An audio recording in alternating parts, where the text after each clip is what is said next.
আলহামদুলিল্লাহ, শুরুতে আবারও প্রশংসা জ্ঞাপন করছি সেই আল্লাহ সুবহানাহু ওয়া তাআলা, যার বিশেষ তৌফিকে আমরা তার দিনের পথে চলার সৌভাগ্য লাভ করেছি, যিনি আমাদেরকে তার দিন জানার, বোঝার এবং দিনের সঠিক পথ অবলম্বন করার সুযোগ করে দিয়েছেন। সেই আল্লাহ সুবহানাহু অতঃপর অসংখ্য সালাত ও সালাম পেশ করছি প্রিয় রাসূল মুহাম্মদ সাল্লাল্লাহু আলাইহি ওয়াসাল্লাম, তার আসহাবে কিরাম, আহলে বাইত, শেষ দিবস পর্যন্ত তার প্রতিটি একনিষ্ঠ অনুসারী চাঁদপুরবাসীর জন্য অগণিত অসংখ্য মসজিদ রয়েছে, অসংখ্য মাদ্রাসা বা দ্বীনি শিক্ষা প্রতিষ্ঠান রয়েছে, কিন্তু আফসোস, মসজিদে ইবাদতের নামে শিরকের কাজ হয়, কিন্তু তাওহীদের কাজ হয় না। সুন্নাহর নামে বিদআতের কাজ হয়, কিন্তু সুন্নাহর কাজ হয় না। এমনই পরিবেশে, সমাজে আল্লাহ সুবহানাহু ওয়া তাআলা তাওহীদ ও সুন্নাহর আলোকে দ্বীন মানার জন্য, দ্বীন জানার জন্য, দ্বীন শেখার জন্য, দ্বীন প্রচার প্রসারের জন্য এই মুসআব ইবনে উমাইর জামিআ মসজিদ ও মাদ্রাসা কমপ্লেক্সকে আল্লাহ সুবহানাহু ওয়া তাআলা কবুল করেছেন। আলহামদুলিল্লাহ, এটি আল্লাহর বড় নিয়ামত। আল্লাহ সুবহানাহু ওয়া তাআলার কাছে দোয়া করি, আল্লাহ এই নিয়ামতকে সুপ্রতিষ্ঠিত করুন। এই নিয়ামতের মাধ্যমে যেন গোটা চাঁদপুরের মানুষ তাওহীদের বিপরীত, সত্যি একটি অত্যন্ত গুরুত্বপূর্ণ বিষয়। ইসলাম যে বিষয়কে সর্বপ্রথম গুরুত্ব দিয়েছে, আল্লাহ সুবহানাহু ওয়া তাআলা বলেন, ফা'লাম আন্নাহু লা ইলাহা ইল্লাল্লাহ ওয়াস্তাগফির লিযাতিল্লাহ, তিনি ব্যতীত সত্যিকার কোনো মাবুদ নেই, তিনি একক ইলাহ, তিনি একক মাবুদ, তার কোনো শরীক নেই। ওয়াস্তাগফির লিযামবিকা ওয়া লিল মুমিনিনা ওয়াল মুমিনাত, সর্বপ্রথম আমাদেরকে জ্ঞান অর্জন করতে হবে। আল্লাহ সুবহানাহু ওয়া তাআলা কতই না সুন্দরভাবে বিষয়টিকে ফুটিয়ে তুলেছেন। আল্লাহ বলেন, হাল ইয়াস্তাবিল লাযীনা ইয়ালামুন ওয়াল্লাযীনা লা ইয়ালামুন, যারা জানে আর যারা জানে না, উভয় শ্রেণী কি সমান হতে পারে? কখনো না। যে কোনো বিষয়ে, দ্বীনি জ্ঞান বাদ দিন, বৈষয়িক বিষয়ে আপনি চিন্তা করুন, প্রযুক্তির বিষয়ে চিন্তা করুন, সব ক্ষেত্রেই যারা জানে আর যারা জানে না, দুই শ্রেণী কখনোই সমান হতে পারে না। ইসলাম এভাবেই জানা, এভাবেই শিক্ষা, এভাবেই জ্ঞান অর্জনের বিষয়টিকে ইসলাম গুরুত্ব দিয়েছে। পৃথিবীর বুকে অসংখ্য দ্বীন ধর্ম রয়েছে, সবকিছুর ঊর্ধ্বে শ্রেষ্ঠ আল্লাহর মনোনীত দ্বীন হলো ইন্নাদ-দীনা ইনদাল্লাহিল ইসলাম। আর আল্লাহ সুবহানাহু ওয়া তাআলা আবার বললেন, ওয়ামান ইয়াবতাগি গায়রাল ইসলামি দীনা ফালান ইউকবালা মিনহু ওয়া হুয়া ফিল আখিরাতি মিনাল খাসিরিন। ওয়ামান ইয়াবতাগি গায়রাল ইসলামি দীনা, ইসলাম বাদ দিয়ে যে তার নিজের ধর্ম, দ্বীন, অন্য কিছু অনুসন্ধান করবে, ফালান ইউকবালা মিনহু, কখনো আল্লাহ সুবহানাহু ওয়া তাআলা তা কবুল করবেন না। ওয়া হুয়া ফিল আখিরাতি মিনাল খাসিরিন, আখিরাতে সে অবশ্যই ক্ষতিগ্রস্ত হবে। সমবেত মুসল্লিবৃন্দ, আল্লাহ সুবহানাহু ওয়া তাআলা একদিকে জ্ঞান ও জ্ঞানহীনতা পার্থক্য বুঝালেন, শিক্ষা শিক্ষাহীনতার পার্থক্য বুঝালেন, শিক্ষা ও জাহেলিয়াতের পার্থক্য বুঝালেন, আবার অপর দিকে আল্লাহ সুবহানাহু ওয়া তাআলা বলে দিলেন, পৃথিবীর বুকে একমাত্র আল্লাহর কাছে মনোনীত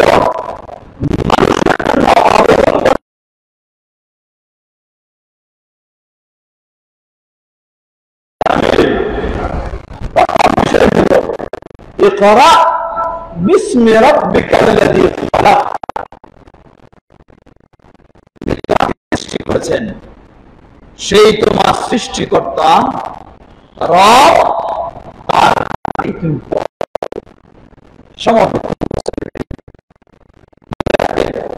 এই আয়াতটি সর্বপ্রথম নাযিল হয় বহু শিক্ষা প্রতিষ্ঠানে। এই আয়াত দিয়ে শিক্ষার গুরুত্ব তুলে ধরা হয়, কিন্তু আফসোস আয়াত দিয়ে শিক্ষার গুরুত্ব তুলে ধরা হয়, কিন্তু এই আয়াতে যে কোন শিক্ষার গুরুত্ব দেওয়া হয়েছে, কি পড়তে বলা হয়েছে, সেই বিষয়টির দিকে লক্ষ্য করা হয় না। এই আয়াতে বলা হয়নি তুমি শিখো, আল্লাহর সাথে সম্পর্ক থাকুক আর নাই থাকুক, আল্লাহর দিন মানো, তুমি শুধু শিখো, পড়ো। হয়নি ইকরা বিসমি রাব্বিকাল্লাযী খালাক, তোমার যিনি স্রষ্টা তার নামে তুমি পড়ো, তার নামে তুমি শিখো, তার নামে তুমি জ্ঞান অর্জন করো। এর অর্থই হলো এই, প্রকৃত শিক্ষা হলো সেটা যেই শিক্ষার মাধ্যমে রবকে জানা যাবে, যেই শিক্ষার মাধ্যমে রবকে চেনা যাবে, যেই শিক্ষার মাধ্যমে রবকে বোঝা যাবে, যেই শিক্ষার মাধ্যমে রবকে মেনে চলা যাবে, সেই শিক্ষার কথাই কোরআন বলেছে। কোরআন শুধু গরু ছাগলের মতো শিক্ষার কথা বলে না। দ্বিতীয়, আফসোসের সাথেও বলতে হয়, আমাদের দেশে যে শিক্ষা নেই, ইসলামী শিক্ষা নেই এমন কথা বলার সুযোগ নেই। অগণিত অসংখ্য দ্বীনি শিক্ষা প্রতিষ্ঠান, অসংখ্য দ্বীনি শিক্ষা প্রতিষ্ঠান, কলেজ, ইসলামিক স্টাডিজে পড়ালেখার সুযোগ রয়েছে, আলিয়া মাদ্রাসা যেগুলি রয়েছে সেগুলিতেও ইসলামী শিক্ষার সুযোগ রয়েছে, এবং অগণিত অসংখ্য কওমি মাদ্রাসা যেগুলি রয়েছে সেগুলিতেও ইসলামী শিক্ষার সুযোগ রয়েছে। কিন্তু আফসোসের সাথে বলতে হয়, এমনই ইসলামী শিক্ষা, এই ইসলামী শিক্ষা একাধিক রোগে আক্রান্ত। প্রথম রোগ হলো এই ইসলামী শিক্ষা শিখেও আল্লাহ সুবহানাহু ওয়া তাআলাকে চেনা যায় না, আল্লাহকে জানা যায় না, আল্লাহকে বোঝা যায় না। বলবেন কেমনে? একজন মানুষ এই লাইনে ইসলামী শিক্ষা অর্জন করতে করতে সর্বোচ্চ ডিগ্রি হলো, একদিকে একাডেমিক ডিগ্রি হলো পিএইচডি, অপরদিকে ডিগ্রি হলো ইফতা।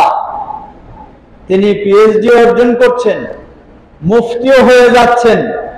যদি বলা হয় ওই 1400 বছরের আগের একটি প্রশ্ন তাকে দেওয়া হয়, আইনাল্লাহ, আল্লাহ কোথায়, তিনি তার জবাবে বলে ফেলবেন আল্লাহ সর্বত্র বিরাজমান, লা হাওলা ওয়ালা কুওয়াতা ইল্লা বিল্লাহ। একটু ভেবে দেখুন, সর্বোচ্চ পর্যায়ের শিক্ষা ইসলামী শিক্ষা অর্জন করার পরও যদি এই জ্ঞান হয় যে আল্লাহ সুবহানাহু ওয়া তাআলা স্বসত্তায় সর্বত্র বিরাজমান, তাহলে এই শিক্ষার মূল্যায়নটা কি হতে পারে? ডিগ্রি নিলাম সর্বোচ্চ, কিন্তু এখনো আল্লাহকে চিনতে পারলাম না, তাহলে এই দ্বীনি শিক্ষা কি? কেন এই দ্বীনি শিক্ষা অর্জন করার পরও একজন মানুষ শিরকে লিপ্ত হবে না? অথচ নবী মুহাম্মদ সাল্লাল্লাহু আলাইহি ওয়াসাল্লামের যুগ, 1400 বছর আগের কথা স্মরণ করুন।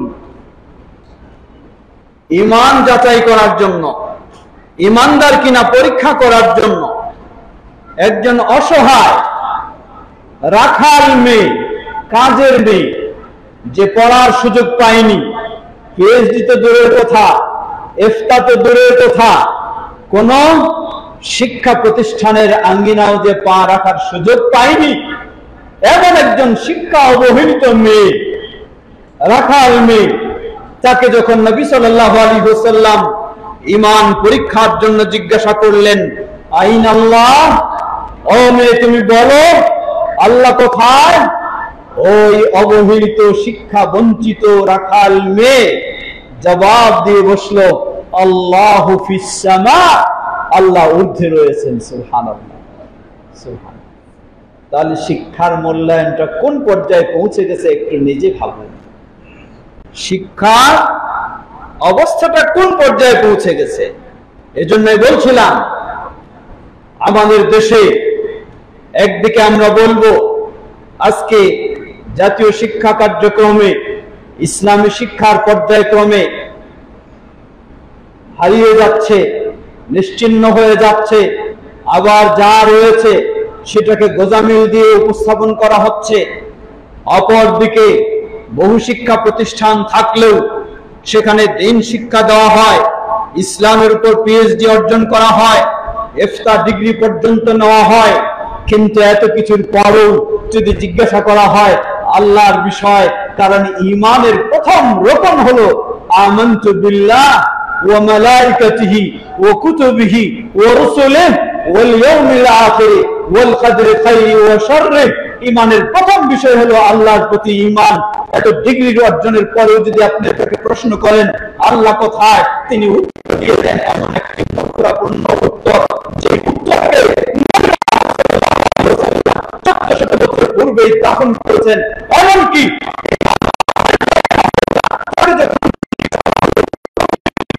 আল্লাহ সুবহানাহু ওয়া তাআলা তিনি কোথায় তা জানি না, যদি বলে কোথায়,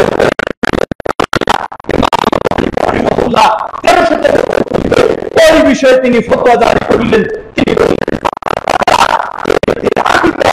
যেই ব্যক্তির শিক্ষা নেই, যেই ব্যক্তির জ্ঞান নেই, সে বলে যে আল্লাহ কোথায় তা জানি না, আল্লাহ সর্বত্র বিরাজমান, এই ধরনের বিশ্বাস পোষণ করে, ইমাম আবু হানিফা রাহিমাহুল্লাহ বললেন ফাকাদ কাফারা, সে কুফরিতে রয়েছে, তার মাঝে ঈমান এখনো আসেনি। কেন? লিআন্না আল্লাহ তাবারাক ওয়া তাআলা قال আর-রাহমানু আলাল আরশি ইসতাওয়া। আল্লাহ সুবহানাহু ওয়া তাআলা স্বয়ং নিজেই বলেছেন, দয়াময় আল্লাহ তিনি হলেন আরশের উপরে সমুন্নত। সুবহানাল্লাহ। এরপরেও যখন কোন মানুষ বলে আল্লাহ কোথায় জানি না, আরশে থাকলেও আরশ কোথায় জানি না, অথবা আল্লাহ সত্তায় সর্বত্র বিরাজমান, ইমাম আবু হানিফা রাহিমাহুল্লাহ তাকে কুফরি ফতোয়া দিয়ে স্পষ্ট করে দিয়েছেন। সমবেত মুসল্লিবৃন্দ, সুতরাং চিন্তা করে দেখুন, দ্বীনি শিক্ষা নাই বলছি না, আছে, কিন্তু থাকলেও সেটা কোন পর্যায়ে আছে। মুখে স্বীকৃতি দেই আশহাদু আল্লা ইলাহা ইল্লাল্লাহু ওয়াহদাহু লা শারীকা লাহু ওয়া আশহাদু আন্না মুহাম্মাদান আবদুহু ওয়া রাসূলুহু। এই কালিমা শাহাদারও কি জ্ঞান আজকে আমরা সঠিকভাবে অর্জন করতে পেরেছি? যদি সঠিকভাবে অর্জন করতে পারতাম তাহলে আশহাদু আল্লা ইলাহা ইল্লাল্লাহ অর্থ কি? মৌখিকভাবে স্বীকৃতি দিচ্ছি, সাক্ষ্য দিচ্ছি আল্লাহ ব্যতীত সত্যিকার কোনো মাবুদ নেই, আল্লাহ ব্যতীত কেউ ইবাদত পাওয়ার অধিকার রাখে না, আবার একজন মানুষের পায়ে গিয়ে সেজদা দিয়ে দিচ্ছি, অথবা একটা কবরে গিয়ে সেজদা দিয়ে দিচ্ছি, অথবা একটা মাজারে গিয়ে সেজদা দিয়ে দিচ্ছি, অথবা একটা গাছের কাছে গিয়ে সেজদা দিয়ে দিচ্ছি, অথবা একটা কোনো ভাস্কর্যের কাছে গিয়ে সেজদা দিয়ে দিচ্ছি। তাহলে আপনার আশহাদু আল্লা ইলাহা ইল্লাল্লাহর সাক্ষ্য কোথায়? নবী সাল্লাল্লাহু আলাইহি ওয়াসাল্লাম ওই 1400 বছর পূর্বে, স্মরণ করুন একটু সেই যুগের শিক্ষা কি ছিল। প্রসিদ্ধ একজন সাহাবী ইমরান ইবনে হুসাইন রাদিয়াল্লাহু তাআলা আনহু, তিনি তখনও ইসলাম গ্রহণ করেননি। তাকে আল্লাহ রাসূল সাল্লাল্লাহু আলাইহি ওয়াসাল্লাম সুযোগ বুঝে ইসলামের দাওয়াত দিলেন খুব কৌশলে। বললেন, হে ইমরান, কাম তা'বুদু আলিহা, বলো তো তুমি কতজন মাবুদের ইবাদত করো? ইমরান বললেন, আ'বুদু সাবআ আলিহা, আমি 7 জন মাবুদের ইবাদত করি। বললেন, কারা তারা? বললেন, একজন উপরে আর বাকি 6 জন হলেন জমিনে। রাসূলুল্লাহ সাল্লাল্লাহু আলাইহি ওয়াসাল্লাম সুযোগ বুঝে আরেকটি প্রশ্ন করে বসলেন, বলো তো তোমার বিপদ আপদে, তোমার দুর্দিনে, কঠিন সময়ে তুমি কার কাছে আশ্রয় চাও? ওই জমিনের 6 জনের কাছে না উপরে যিনি আছেন তার কাছে? তিনি স্বীকার করলেন, বিপদের সময় আমি আশ্রয় চাই একমাত্র সেই উপরে যেই ইলাহ রয়েছেন তার কাছেই। বললেন, যদি তাই হয় তাহলে তুমি সেই ইলাহর প্রতি আত্মসমর্পণ করবা না কেন? সাথে সাথে তিনি আশহাদু আল্লা ইলাহা ইল্লাল্লাহু ওয়াহদাহু লা শারীকা লাহ বলে তিনি সাক্ষ্য দিয়ে ইসলাম গ্রহণ করলেন। সমবেত মুসল্লিবৃন্দ, লক্ষ্য করুন, নবী সাল্লাল্লাহু আলাইহি ওয়াসাল্লাম যখন মক্কা বিজয় হলো, মক্কা বিজয় হলে মক্কায় যেসব প্রসিদ্ধ ইসলাম বিদ্বেষী বিরোধী ছিল তারা অনেকে বিভিন্ন দিকে ভাগার চেষ্টা করলো, বিভিন্ন দিকে আশ্রয় নেওয়ার চেষ্টা করলো। আবু জাহালের ছেলে ইকরামা তিনি সেই হাবশার দিকে ভেগে যেতে চাইলেন, চললেন, তিনি সেদিকে গেলেন। কিভাবে গেলেন? হাবশার দিকে যেতে হলে পানিপথে যেতে হয়, বর্তমানে ইথিওপিয়া। মক্কা থেকে ইথিওপিয়া যেতে হলে পানিপথ ছাড়া সেই সময় তেমন সহজ বাহন ছিল না। ছুটলেন তিনি পানিপথে, মক্কা থেকে পলায়ন করবেন, কারণ এতদিন ইসলামের বিরোধিতা করেছেন, এখন মক্কা বিজয় হয়ে গেছে, অতএব ইসলাম বিরোধী বিদ্বেষীদের মক্কায় তো আর নিরাপদে থাকার সুযোগ হবে না, হয় মক্কা ছেড়তে হবে, নয় ইসলামের পথে আসতে হবে। তিনি ভাগার চেষ্টা করলেন, বেগে গেলেন, উঠলেন পানিপথে বাহনে, লঞ্চে। সেই সময়ের চলছে পানিপথে, গভীর সমুদ্রে যখন চলে যায়, গভীর সমুদ্রে বাতাসের ঢেউয়ে মনে হয় একবার এদিক আরেকবার এদিক, মনে হয় পানির তলায় ডুবে যাবে। লক্ষ্য করুন, সেই লঞ্চে যারা ছিলেন, যারা নাবিক ছিলেন, পরিচালক ছিলেন, চালক ছিলেন, তারা সবাইকে ভয়াবহ পরিস্থিতি দেখে বললেন, আখলিসু লিরাব্বিকুম আদ-দুআ, জেনে রাখো তোমরা শুধু তোমাদের রব সেই আল্লাহর কাছেই একনিষ্ঠ হয়ে দোয়া করো, না হলে এই বিপদ থেকে মুক্তির কোনো পথ নেই।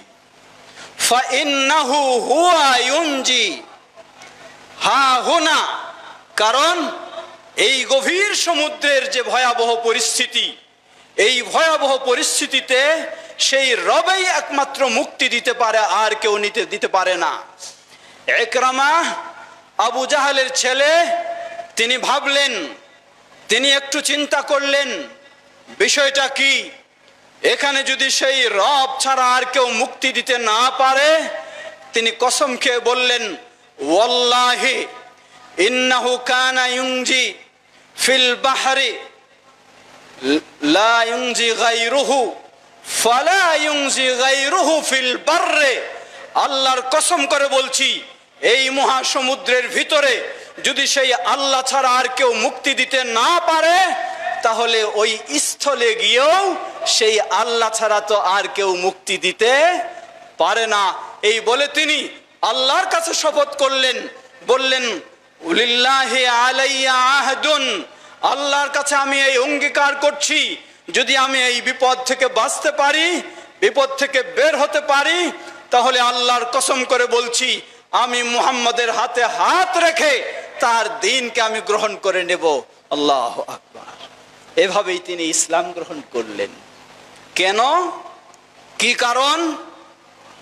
ওই মক্কার মুশরিক হলেও তারা জানতেন, বুঝতেন, মুক্তিদাতা হলেন একমাত্র আল্লাহ, বিপদ থেকে রক্ষা করতে পারেন একমাত্র আল্লাহ, সন্তান দিতে পারেন একমাত্র আল্লাহ, আমাকে সব কিছু থেকে উদ্ধার করতে পারেন একমাত্র আল্লাহ। এই আকীদা ছিল সেই যুগের মুশরিক যারা, তাদেরও। কিন্তু আফসোস, এই যুগের মুসলিমদের আকীদা হলো, আপনি সমুদ্র পথে গিয়ে খোঁজ নিয়ে দেখুন, এই বড় একটি লঞ্চ, নাম কি তার? নাম হলো এনায়েতপুরী। এই লঞ্চ নাম কি তার? আব্দুল কাদের জিলানী। এটার নাম কি তার? অমুক অমুক বড় বড় ব্যক্তিদের নাম দিয়ে রেখেছেন। কেন? বিশ্বাস হলো ওই গভীর সমুদ্রে বাঁচতে হলে, রক্ষা পেতে হলে এই বুজুর্গদের নামেই বা বুজুর্গদের কাছেই চাইতে হবে, তাহলেই রক্ষা পাওয়া যাবে। নাউজুবিল্লাহ। মুশরিকের, সেই যুগের মুশরিকের চেয়েও এই যুগের মুসলিম, তথাকথিত এই মুসলিমদের আকীদা আরো জঘন্য, আরো ভ্রান্ত, আরো তারা শিরকে নিমজ্জিত। কারণ কি? কারণ শুধু একটাই, ইসলামী শিক্ষা রয়েছে বটে, কিন্তু তাওহীদের শিক্ষা নেই। ইসলামী শিক্ষা রয়েছে বটে, কিন্তু সুন্নাহর শিক্ষা নেই, তাওহীদের শিক্ষা নেই। যার কারণে তাওহীদের নাম দিয়ে, ইবাদতের নাম দিয়ে শিরকে লিপ্ত হচ্ছি। সুন্নাহর শিক্ষা নেই, যার কারণে ইবাদতের নাম দিয়ে বেদাতে লিপ্ত হচ্ছি। সমবেত মুসল্লিবৃন্দ, প্রিয় দেশবাসী, বিশ্ববাসী, সকলকে আমরা বলতে চাই, মনে রাখবেন ইসলাম এমন একটি জীবন ব্যবস্থা যাতে সর্বপ্রথম শিক্ষার গুরুত্ব দেওয়া হয়েছে। আর এই শিক্ষা শুধু নিজের জীবনকে বাঁচানোর জন্য শিক্ষা নয়, বা প্রকৃত শিক্ষা হলো রবের সাথে নিজের সম্পর্ককে তৈরি করে নেওয়ার শিক্ষা, তাওহীদের শিক্ষা। যদি সত্যি আজকে আমি সেই তাওহীদ, আল্লাহর একত্ববাদের শিক্ষা নিতে পারি, তাহলে দুনিয়া এবং আখিরাতে আমার মুক্তির বিষয়। আল্লাহ সুবহানাহু ওয়া তাআলা বলেন কোরআনুল কারীমে বিভিন্ন জায়গায় এভাবেই আল্লাহ রাব্বুল আলামিন বর্ণনা দিয়েছেন, আল্লাযীনা আমানু ওয়া লাম ইয়ালবিসু ঈমানাহুম বিযুলম উলাইকা লাহুমুল আমনু ওয়া হুম মুহতাদুন। যারা ঈমান এনেছে কিন্তু তাদের ঈমানের সাথে জুলমকে মিশ্রিত করে নাই, উলাইকা লাহুমুল আমন ওয়া হুম মুহতাদুন, তারাই দুনিয়া এবং আখিরাতে নিরাপদে, তারাই হলো হেদায়েত পথে। যারা ঈমান এনেছে কিন্তু ঈমানের সাথে জুলমকে মিশ্রিত করে নাই। জুলমকে মিশ্রিত করে নাই বলতে কি বোঝায়? যখন এই আয়াত নাজিল হয়, সাহাবায়ে কেরামদের বুঝতে অনেক কঠিন হলো। অনেকে প্রশ্ন করে বসলেন, হে আল্লাহর রাসূল সাল্লাল্লাহু আলাইহি ওয়াসাল্লাম, কে আছে আমাদের মাঝে যে জুলম থেকে মুক্ত? সবাই তো কিছু না কিছু জুলম হয়েছে, হয় নিজের প্রতি, অথবা পরিবারের প্রতি, অথবা সমাজের মানুষের প্রতি, অথবা প্রতিবেশীর প্রতি। কত না জুলম করেছি। এজন্যই তো আমরা সবসময় দোয়াও করি, রব্বানা যালামনা আনফুসানা ওয়া ইল্লাম তাগফির লানা ওয়া তারহামনা লানাকুনান্না মিনাল খাসিরিন। সবাই কম না কম বেশি জুলমে আছি। আর আল্লাহ বললেন, যারা ঈমান এনেছে, ঈমানের সাথে জুলমকে মিশ্রিত করেনি, তারাই শুধু হেদায়েত প্রাপ্ত, অন্যরা হেদায়েত প্রাপ্ত নয়। তাহলে তো আমরা হেদায়েত থেকে বঞ্চিত হয়ে যাচ্ছি। নবী সাল্লাল্লাহু আলাইহি ওয়াসাল্লাম বললেন, আমা সামি'তুম মাকালা আল আব্দুস সালেহ, তোমরা কি শোনো নাই আল্লাহর সেই নেককার বান্দা কি বলেছেন? তিনি বললেন, ইয়া বুনাইয়া লা তুশরিক বিল্লাহ ইন্নাশ শিরকা লাযুলমুন আযীম।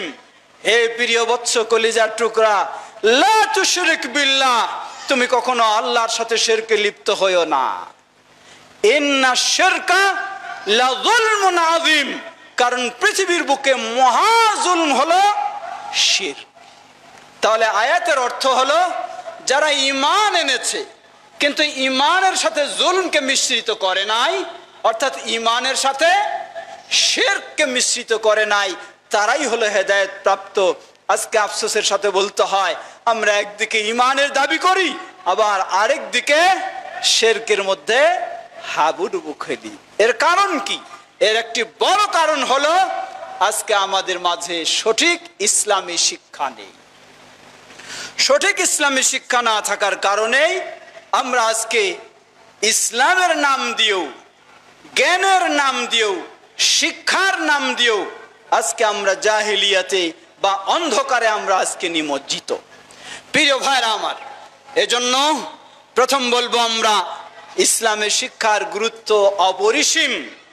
এ মর্মে কোরআন সুন্নাহর অসংখ্য নির্দেশনা, আল্লাহ সুবহানাহু ওয়া তাআলা অনেক নির্দেশনা দিয়েছেন। সময় স্বল্পতায় সেদিকে বিস্তারিত আলোচনার সুযোগ নেই। রাসূল সাল্লাল্লাহু আলাইহি ওয়াসাল্লাম নির্দেশ দিয়েছেন।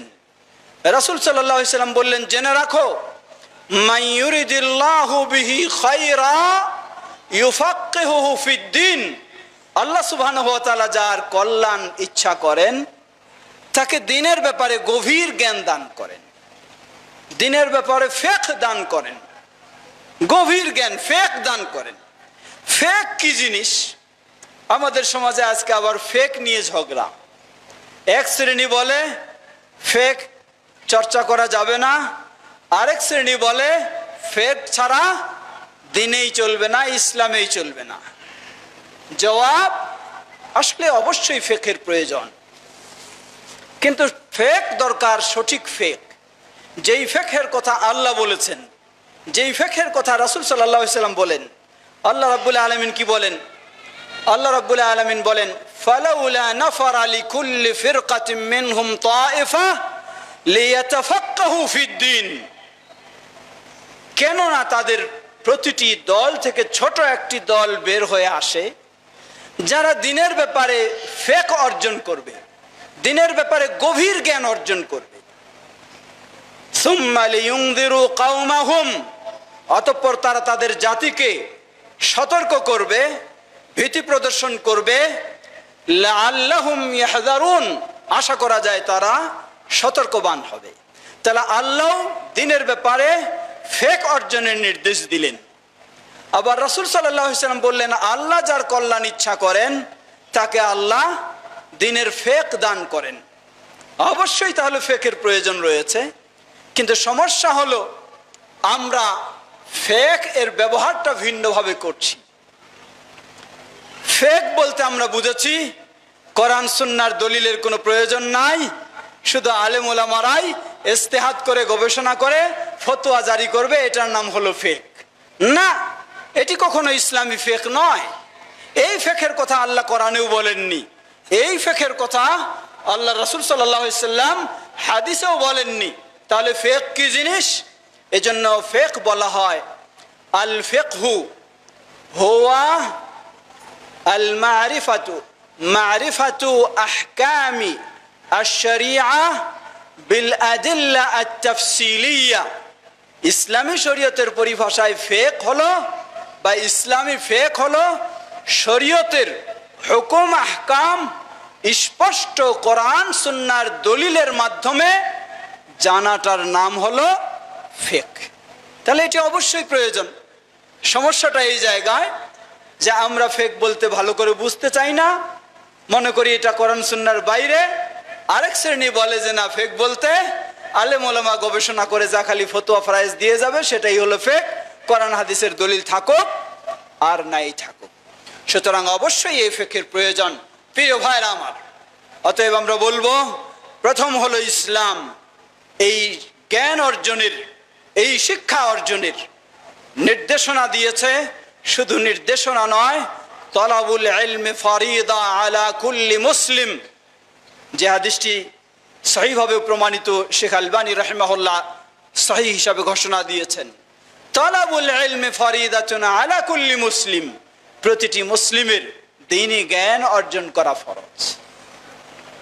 এর অর্থ এই নয় আপনার ছেলেকে ডাক্তার বানাতে পারবেন না, ইঞ্জিনিয়ার বানাতে পারবেন না, এটি কখনো ইসলাম আপনাকে বলেনি। ডাক্তার বানাবেন, অসুবিধা নেই, ইঞ্জিনিয়ার বানাবেন, অসুবিধা নেই, কিন্তু আপনার ছেলেকে নাস্তিক ডাক্তার বানাবেন না, আপনার ছেলেকে বেনামাজি ডাক্তার বানাবেন না, আপনার ছেলেকে দুর্নীতিবাজ ইঞ্জিনিয়ার বানাবেন না, আপনার ছেলেকে বানাবেন মুসলিম ডাক্তার, বানাবেন মুসলিম ইঞ্জিনিয়ার, বানাবেন মুসলিম অর্থনীতিবিদ। তা অবশ্যই প্রয়োজন এবং তা অবশ্যই বানাতে হবে। আজকে যদি সত্যি নামাজি ডাক্তার থাকতো সবাই, তাহলে একজন অসহায় দরিদ্র মানুষকে সামান্য অর্থের লোভে তাকে মিথ্যা ভুল চিকিৎসা কখনো কোনো ডাক্তার দিত না, যদি ওই ডাক্তার নামাজি হতো, মুসলিম হতো, আল্লাহকে ভয় করত। সুতরাং অবশ্যই ডাক্তার বানাবেন, অসুবিধা নেই, কিন্তু বানাবেন মুসলিম ডাক্তার। অবশ্যই ইঞ্জিনিয়ার বানাবেন মুসলিম ইঞ্জিনিয়ার, এবং বানাবেন আপনি ইসলামী স্কলার। সবাইকে ডাক্তার তাহলেও চলবে না, সবাইকে ইঞ্জিনিয়ার তাহলেও চলবে না, সবাইকে আপনি বড় বড় আলেম বানাই দিলেন তাহলেও নয়। কারণ আল্লাহ সুবহানাহু ওয়া তাআলা বলেন, ফালাউলা নাফারা মিন কুল্লি ফিরকাতিন মিনহুম তাইফা লিয়াতাফাক্কাহু ফিদ্দীন, কেন তাদের মধ্য থেকে একটি ছোট্ট দল বের হয়ে আসে যারা দিন সম্পর্কে গভীর জ্ঞান অর্জন করবে। এর অর্থ এই যে এখানে যদি আমরা 500 মানুষ উপস্থিত থাকি, 500 মানুষকেই দিনের গভীর জ্ঞান অর্জন করতে হবে, ইসলাম এটা বাধ্য করেনি।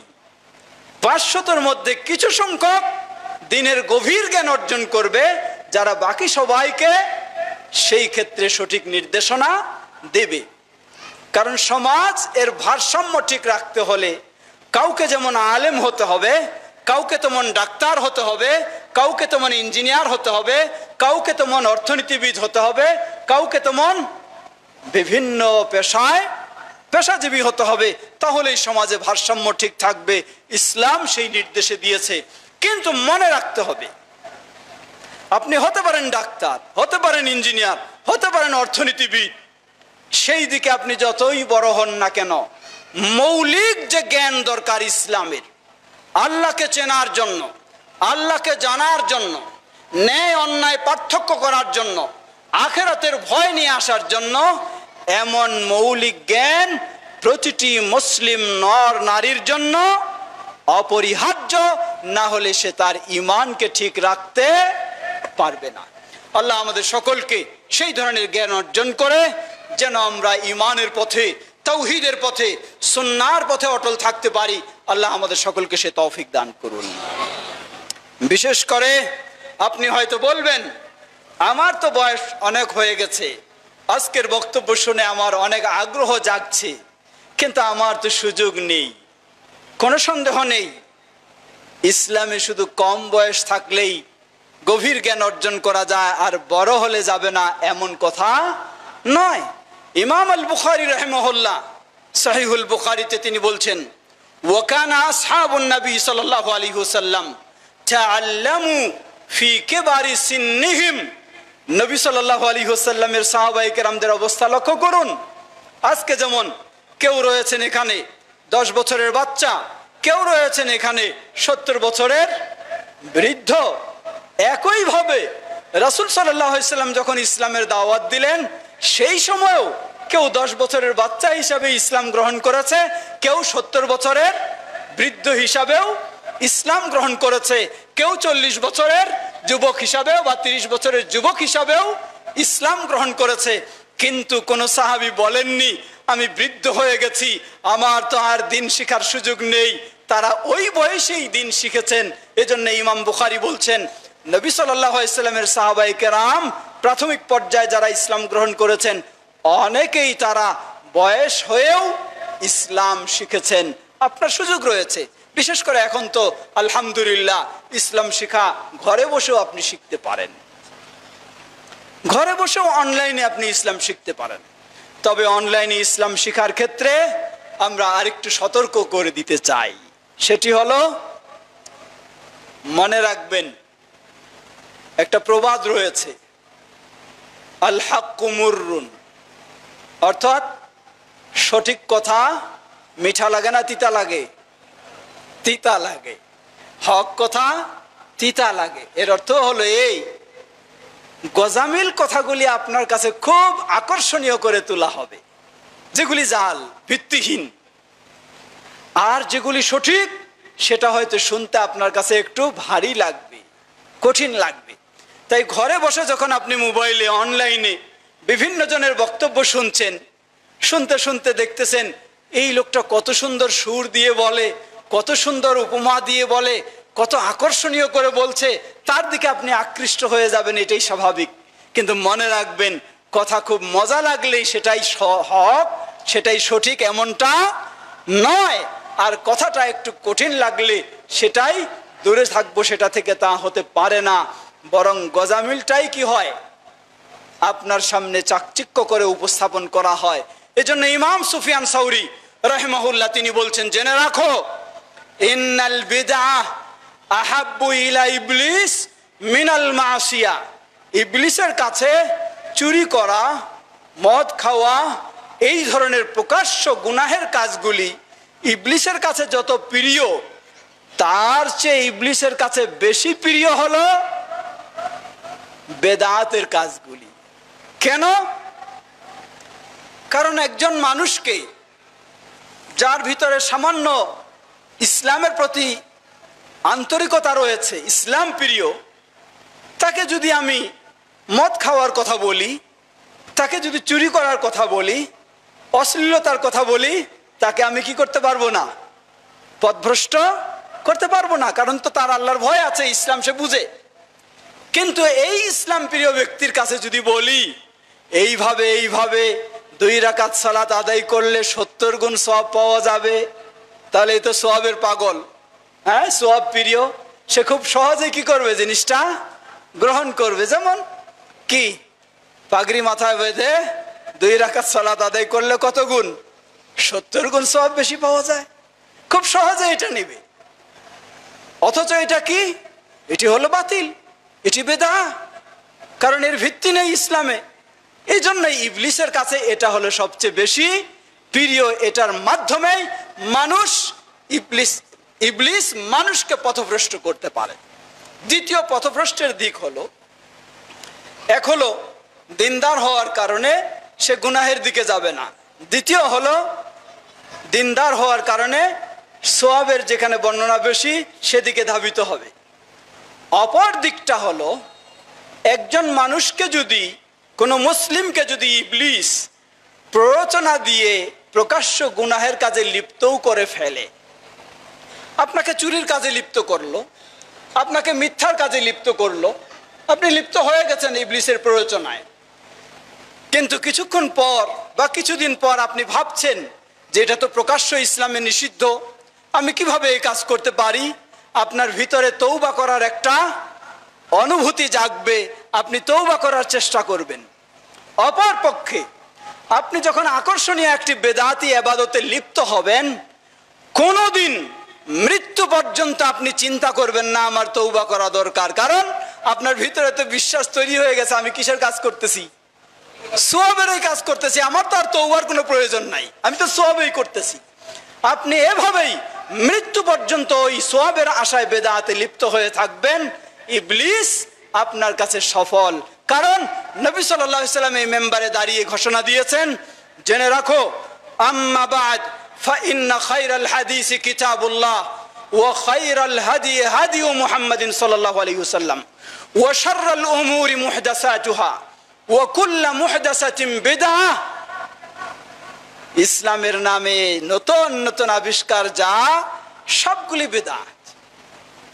ওয়া কুল্লু বিদআতিন দালালাহ, সব বেদাতই হলো গুমরাহি। ইবলিসের টার্গেট ছিল আপনাকে গুমরাহিতে নিয়ে যাবে, সে আপনাকে নিয়ে গেছে। ওয়া কুল্লু দালালাতিন ফিন্নার, ইবলিসের টার্গেট ছিল আপনাকে জাহান্নামের দিকে নিয়ে যাবে। এই বেদাতের মাধ্যমে গুমরাহিতে লিপ্ত করে জাহান্নামের পথে আপনাকে নিয়েছে। ইবলিস সফল। প্রিয় ভাইরা আমার, এই জন্য বলছিলাম, ঘরে বসেও এখন দিন শিখা সহজ, তবে অবশ্যই আপনি সতর্ক থাকবেন। শুনতে ভালো লাগলেই আপনি তার কথা শুনবেন না, শুনতে মজা লাগলেই, যুক্তিপূর্ণ মনে হলেই আপনি তার কথা শুনে দিন নিবেন না। এজন্যই বলা হয়েছে, সেই তাবেঈগণ তারা বলেন, ফালাম্মা ওয়াকাআতিল ফিতনা, যখন এই ফিতনার আবির্ভাব শুরু হলো, বেদাতের এগুলি ছড়াছড়ি শুরু হলো, তখন সেই তাবেঈগণ কেউ আসে কিছু বললেই গ্রহণ করতেন না। তারা বলছেন, ফানজুরু আম্মান তাখুযুনা আনহু দীনাকুম, খেয়াল করো কার কাছ থেকে তোমার দিন গ্রহণ করতেছ। যার কাছ থেকে দিন গ্রহণ করতেছ সে কি রাসূল সাল্লাল্লাহু আলাইহি ওয়াসাল্লামের তরিকার না ভিন্ন কোনো তরিকার? সে কি কোরআন সুন্নাহর অনুসারী না ভিন্ন কোনো অনুসারী? সে কি তাওহীদের পথিক না শিরকের পথিক? সে কি সুন্নাহর পথিক না বেদার পথিক? তাকে একটু যাচাই করো, দেখো তারপরে তার কাছ থেকে দিন গ্রহণ করো। সুতরাং আপনি অনলাইনেও দিন শিখবেন, কিন্তু অবশ্যই যাদেরকে নিশ্চিত আপনি নির্ভরযোগ্য আলেম হিসাবে, তাওহীদ সুন্নাহর আলেম হিসাবে জানেন, শুধু তারটাই আপনি নেবেন, অন্যটা কখনো শুনতে যাবেন না। কারণ আপনার তো সেই দক্ষতা যোগ্যতা এখনো হয়নি যে আপনি যাচাই বাছাই করে বাদ দিবেন আর গ্রহণ করবেন, সেটি হয়নি। তাই প্রথমেই আপনি ডাইরেক্ট আপনি ব্যক্তি চিহ্নিত করবেন, এই ব্যক্তি নির্ভরযোগ্য বলে জানি, আপনি তার বক্তব্য শুনবেন। আর যে নির্ভরযোগ্য নয় তার বক্তব্যই আপনার শোনা দরকার নেই, সেই ক্ষেত্রে সতর্কতা অবলম্বন করব। আল্লাহ আমাদের সঠিক দিন জানার এবং মেনে চলার তৌফিক দান করুন। ওয়া আখিরু দাওয়ানা আলহামদুলিল্লাহি রাব্বিল আলামিন।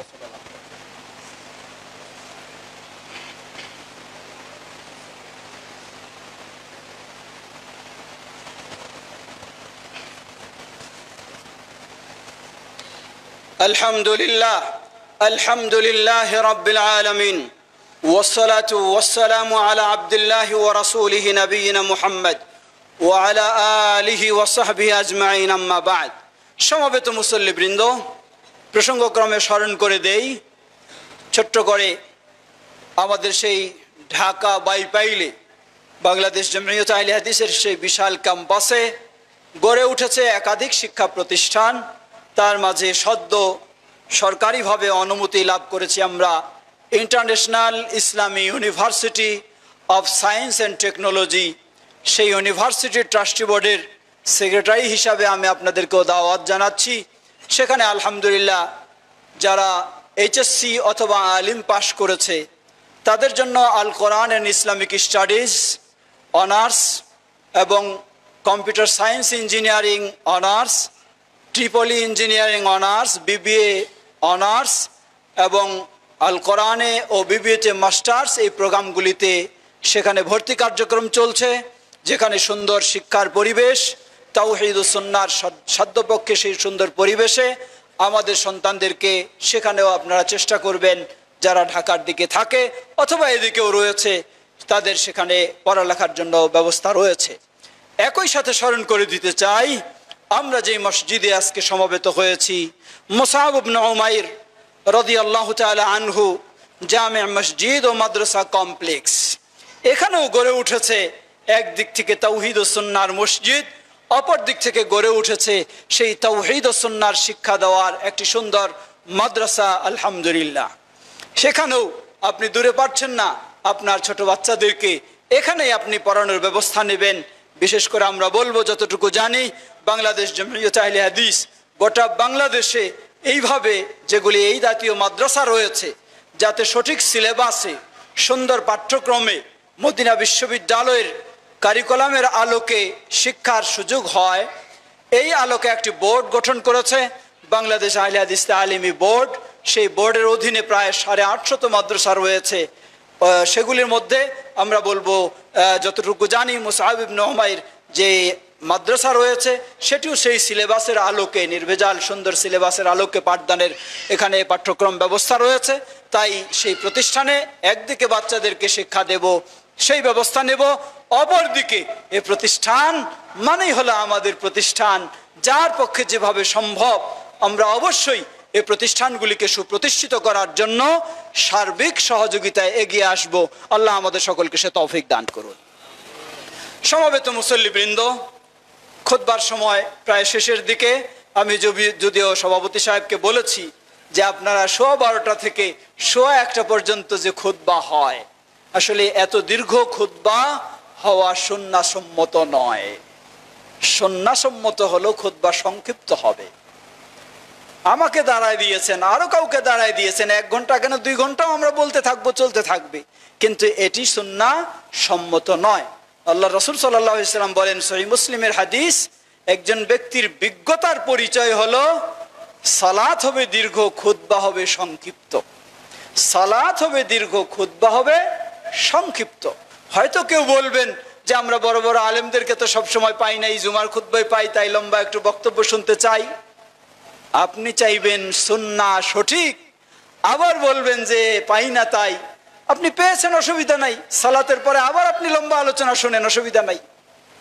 সালাত শেষ হয়ে গেল তারপর শুনেন, তাহলে আপনার সুন্নাহ মতো খুতবাও হবে, সালাতও হবে, আবার আপনার আলোচনাও শোনার সুযোগ হবে। কিন্তু ওই হঠাৎ পেয়েছি তাই লম্বা খুতবা দিয়ে আলোচনা, এমনটি নয়। তাই আমাদের পর্যায়ক্রমে চেষ্টা করবেন খুতবা সংক্ষিপ্ত করার, যেন সালাত দীর্ঘ খুতবা সংক্ষিপ্ত। সালাত দীর্ঘ খুতবা সংক্ষিপ্ত মানে কি? সালাতে খুব বেশি হলে 10 মিনিট লাগতে পারে, তাহলে তার চেয়েও খুতবা সংক্ষিপ্ত হওয়ার কথা হাদিস থেকে বোঝা যায়। এখন যেহেতু আমরা বাংলা ভাষাভাষী মানুষ, আরবিতে বললে যথেষ্ট হয় না, আমাদের আবার ব্যাখ্যার দরকার হয়, তাই 10 মিনিটের জায়গায় 20 মিনিট নিলেন, 20 মিনিটের জায়গায় হয়তো 30 মিনিট নিলেন, কিন্তু 1 ঘন্টা এটি আসলে সুন্নাহ অনুযায়ী নয়। সেটি আপনারা পর্যায়ক্রমে চেষ্টা করবেন। প্রিয় ভাইয়েরা আমার, সময় যেহেতু শেষ, শুধু স্মরণ করে দিই, আসছে সামনে আশুরা মুহররম। আশুরা মুহররম লক্ষ্য করবেন, এখানেও হলো সঠিক দিন শিক্ষার অভাবে যা হয়। আজকে আশুরাই মুহররমে যা একজন মুসলিমের করার দরকার তা আমরা অনেকে জানি না, অনেকে করি না। আর যা করা যাবে না, নিষিদ্ধ, সেই কাজগুলি আমরা সমাজে করে থাকি। আশুরাই মুহররম কখনো শোক পালনের দিবস নয়। আশুরাই মুহররমের শোক পালন যারা করে, তথাকথিত ইহুদিদের থেকে চলে আসা সেই চরমপন্থী শিয়া, তাদের এই কাজ হলো আশুরাই মুহররমকে কেন্দ্র করে শোক পালন করা। হোসাইন রাদিয়াল্লাহু আনহুর প্রতি অবশ্যই আমাদের ভালোবাসা রয়েছে, অবশ্যই তার প্রতি আমাদের শ্রদ্ধা সম্মান রয়েছে, কিন্তু কখনো হোসাইন রাদিয়াল্লাহু আনহু যা নিজেও করেননি, পছন্দ করবেন না, সেই কাজ তো কখনো তাকে দোহাই দিয়ে শোক পালনের নিয়মে করব, তা কখনো হতে পারে না। যারা শিয়া তারা এই তাজিয়া মিছিল, যেটি প্রতিমা পূজারীর মতোই এই ধরনের করে থাকে, মাতাম করে থাকে, রক্তাক্ত করে থাকে, কত কিছু সম্পূর্ণ জাহিলি কর্মকাণ্ড। প্রতিটি মুসলিমের উচিত এগুলি বর্জন করা, বিরত থাকা, নিজে থাকবে এবং অন্যকেও সেগুলি থেকে বিরত রাখবে। অপরদিকে যারা শিয়া নয়, আফসোসের বিষয় হলো, দুঃখের বিষয় হলো, যারা নিজেরাই শিয়াদের অনুসরণ করে কিন্তু আমাদেরকে আবার শিয়া বলে অপবাদ দেয়।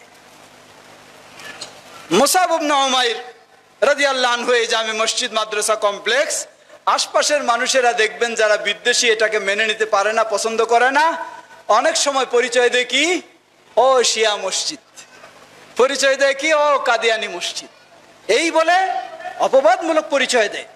অথচ আমরাই সবচেয়ে, আহলুল হাদিসেরাই সবচেয়ে শিয়া এর প্রতিবাদ করে থাকে, আর তারা শিয়াদের অনুসরণ করে। শিয়ারা 10ই মুহররমে কি করে, এই শোক পালন বা ইত্যাদি এই সমস্ত কর্মকাণ্ড যত নোংরা, সেগুলি যত সেই মনগড়া প্রবৃত্তির অনুসরণ করে। আর তারা কি করেন, এই 10ই মুহররমে হোসেন রাদিয়াল্লাহু আনহুর নামে কোরআন খতম করেন, হোসেন রাদিয়াল্লাহু আনহুর নামে মিলাদ মাহফিল করেন। তাহলে ঘুরে ঘাড়েতে কি, এটা বড় এটা ছোট? তাহলে অনুসারী কারা শিয়াদের? কখনো আমরা অনুসারী নয়, শিয়ার অনুসারী তারাই। তো প্রিয় ভাইয়েরা আমার, সুতরাং 10ই মুহররমে সুন্নাহ সম্মত, বাচ্চারা কথায় কথা বলে, এইভাবে বাচ্চাদেরকে ছেড়ে দেবেন না। বাচ্চাকে নিয়ে আসবেন, নিয়ে আসা নিষেধ নয়, কিন্তু বাচ্চাকে শৃঙ্খলার সাথে রাখতে হবে অবশ্যই। কারণ এটি আপনি সবারই ক্ষতি করার জন্য, কষ্ট দেওয়ার জন্য, নিশ্চয়ই অনেক মানুষ হয়তো ভিতরে ভিতরে কি রেগে যাচ্ছেন, স্বাভাবিক, কারণ কথা শুনতে অসুবিধা হয়, বিশৃঙ্খলা হয়। বাচ্চাদেরকে নিয়ে আসবেন, আমরা নিয়ে আসতে নিষেধ করব না, কিন্তু অবশ্যই তাকে আদব শিক্ষা দেবেন, সুন্দরভাবে কাছে ভদ্রভাবে রাখার ব্যবস্থা নেবেন। কোনো বাচ্চা বেশি বিশৃঙ্খলা করলে তাকে নিয়ে এসে পরিবেশ নষ্ট করবেন না। তার যখন বয়স হবে, বুঝ হবে, 7 বছর হলে নির্দেশ, তাই না? 7 বছরের বাচ্চাকে বুঝাইলে বুঝবে, কিন্তু 3 বছরের বাচ্চাকে নিয়ে যদি আসেন, ও তো কান্নাকাটি করবেই, চিল্লাবেই। তাকেও আমরা নিষেধ করছি না, কিন্তু তাকেও আপনাকে সুন্দরভাবে রাখার চেষ্টা করতে হবে, যাতে অন্যের ডিস্টার্ব না হয়। প্রিয় ভাইয়েরা আমার, রাসূল সাল্লাল্লাহু আলাইহি ওয়াসাল্লামের সুন্নাহ অনুযায়ী আশুরায়ে মুহররমে আপনি শুধুমাত্র একটি ইবাদত শরীয়ত সম্মত, তা হলো সিয়াম পালন করবেন 9 এবং 10 তারিখ। 9 এবং 10 তারিখ এটি হলো আল্লাহ রাসূল সাল্লাল্লাহু আলাইহি ওয়াসাল্লাম বলেন, ওয়া সাওমু ইয়াউমি আশুরা আহতাসিবু আলাল্লাহ আইয়ুকাফিরা সানা আল্লাতী ক্বাবলা, রাওয়াহু মুসলিম। আমি আল্লাহর কাছে আশাবাদী, আল্লাহ সুবহানাহু ওয়া তাআলা আশুরায়ে মুহররমের সিয়ামের বিনিময়ে অতীতের 1 বছরের গুনাহগুলিকে ক্ষমা করে দেবেন। এটি হলো সুন্নাহ। এই আমল ছাড়া আর আশুরায়ে মুহররমকে কেন্দ্র করে কোনো আমল নেই। আসুন আমরা চেষ্টা করব সকলেই সকল ক্ষেত্রে ইসলামের সঠিক বিষয় কোরআন এবং সহিহ হাদিসের আলোকে জেনে মেনে চলার চেষ্টা করব। আল্লাহ আমাদের সকলকে সে তৌফিক দান করুন। সমবেত মুসল্লিবৃন্দ, ছোট্ট একটি কথা সকলকে স্মরণ করে দিই। আজকে আমরা এই মুসআব ইবনে উমাইর রাদিয়াল্লাহু আনহু মসজিদে সমবেত হয়েছি, সুন্দরভাবে সালাত আদায় করছি, কতই না আত্মতৃপ্তি লাভ করছি, হৃদয়টা ভরে যায় অন্য মসজিদে কিভাবে আদায় করতে হয়, আর এখানে কত আপনি স্বাধীনভাবে সুন্দরভাবে আদায় করতে পারেন। সত্যি আনন্দের বিষয়, বলুন আলহামদুলিল্লাহ। মনে রাখবেন, যেমন সত্যি আনন্দের বিষয়, তেমন এই আনন্দ ইবলিসও মেনে নিতে পারে না, আর ইবলিসের বাহিনীও কিন্তু এই আনন্দ মেনে নিতে পারে না। সুতরাং এই আনন্দ নষ্ট করার পিছনে বহুজন লেগে আছে, বহুজন লেগে আছে। সেই বহুজনের কানে কথায় কোনোদিন আমরা যেন কান না দেই। বলবেন আপনি কি বলতে চাচ্ছেন আমরা কান দেই? আমি তাও বলছি না আপনাদেরকে কান দেন, কিন্তু আমি একটু অনুরোধ জানাবো, এই জাতীয় কাজ সবচেয়ে বড় প্রয়োজন হয় ঐক্যবদ্ধ হয়ে থাকার। সবচেয়ে বড় প্রয়োজন হলো ঐক্যবদ্ধ হয়ে থাকার। মানুষ হিসাবে ভুল হতে পারে, যিনি দায়িত্বে থাকবেন, সভাপতির বা সেক্রেটারির বা সদস্য বা মসজিদের খতিব বা ইমাম, মানুষ হিসাবে ভুল হতে পারে, হবে, এটাই স্বাভাবিক। ভুলগুলি আমরা আপোষে সংশোধন করে নেওয়ার চেষ্টা করব, কিন্তু ভুলকে কেন্দ্র করে বড় ভুল যেন আমরা না করি। ভুলকে কেন্দ্র করে, ছোট ভুলকে কেন্দ্র করে বড় ভুলে যেন আমরা লিপ্ত না হই। তা হলো যারা আমাদের এটাকে মেনে নিতে পারছে না, তাদের কাজে যেন আমরা সহযোগিতা না দেই। এই বিষয়টি আমি সকলকেই অনুরোধ জানাবো, আপনারা সেটি অবশ্যই খেয়াল রাখবেন।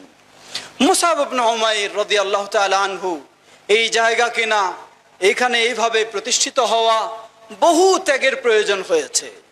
আর্থিক ত্যাগ, শ্রমের ত্যাগ, বহু ত্যাগের প্রয়োজন হয়েছে। যারাই ত্যাগ স্বীকার করেছেন সকলের জন্য দোয়া করি, আল্লাহ সকলের এই ত্যাগকে, অবদানকে আল্লাহ কবুল করে নিন। এর বিনিময়ে সকলকেই জান্নাতুল ফেরদাউসে অট্টালিকা আল্লাহ দান করুন। সেই সাথে সবাই যেন ঐক্যবদ্ধ হয়ে সুন্দরভাবে এগিয়ে যেতে পারি, আল্লাহ আমাদের সকলকে সে তৌফিক দান করুন। সমবেত মুসল্লিবৃন্দ, আপনারা জানেন বাংলাদেশ জামিয়াতুল আহলে হাদিস এভাবে সারা দেশে চেষ্টা করে যাচ্ছে আমরা যেন পরস্পরে আন্তরিকতার সাথে ঐক্যবদ্ধ হয়ে যদি কাজ করতে পারি, নিজেদের ভুলগুলিকে আপোষে আলোচনা করে, মত বিনিময় করে, সেগুলিকে দূর করে ঐক্যবদ্ধ হয়ে পরস্পরের সহযোগিতা দিয়ে যদি এগিয়ে যেতে পারি, তাহলে ইনশাআল্লাহ আমরা অবশ্যই সফল হতে পারবো ইনশাআল্লাহ। আজকে মুসআব ইবনে উমাইর চাঁদপুর শহরে একটি নয়, আগামী দিনে শত এই ধরনের মসজিদ তৈরি হবে ইনশাআল্লাহ। দরকার আমাদের ইখলাসের, দরকার আমাদের আল্লাহর ভয় করার, দরকার আমাদের আল্লাহর সাহায্য নিয়ে সামনে অগ্রসর হওয়ার। আজকে আমরা একটি বড় টিম, প্রায় আমরা 12 জন বিশিষ্ট আলিম ওলামা, চাঁদপুর জেলা, বৃহত্তর জেলায় বিভিন্ন জায়গায়, বিভিন্ন থানায় আমাদের জুমা এবং বিভিন্ন প্রোগ্রাম চলছে। ঠিক সেভাবে আমরা সবাই যদি এরকম ঐক্যবদ্ধ হয়ে কাজ করে যেতে পারি, তাহলে ইনশাআল্লাহ আমরা সামনে এগিয়ে যেতে পারবো। আল্লাহ আমাদের সেই মানসিকতা আমাদেরকে দান করুন, সেইভাবে যেন চলতে পারি। আল্লাহ আমাদের সকলকে সে তৌফিক দান করুন। ইবাদাল্লাহ রাহিমাকুমুল্লাহ, আল্লাহুম্মা সাল্লি আলা মুহাম্মদ ওয়া আলা আলি মুহাম্মদ কামা সাল্লাইতা আলা ইব্রাহিম ওয়া আলা আলি ইব্রাহিম ইন্নাকা হামিদুম মাজিদ। আল্লাহুম্মা বারিক আলা মুহাম্মদ ওয়া আলা আলি মুহাম্মদ কামা বারাকতা আলা ইব্রাহিম وعلى آل إبراهيم إنك حميد مجيد. اللهم ارض عن الخلفاء الراشدين وعن سائر أصحاب نبيك الكريم. اللهم أعز الإسلام والمسلمين واخذل الكفرة والمشركين ودمر ديارهم. يا الله পৃথিবীর সর্বত্র নির্যাতিত নিষ্পেষিত মাজলুম মুসলিমদেরকে আল্লাহ হেফাজত করুন। সেই নির্যাতিত ফিলিস্তিনের মুসলিমদেরকে আল্লাহ হেফাজত করুন।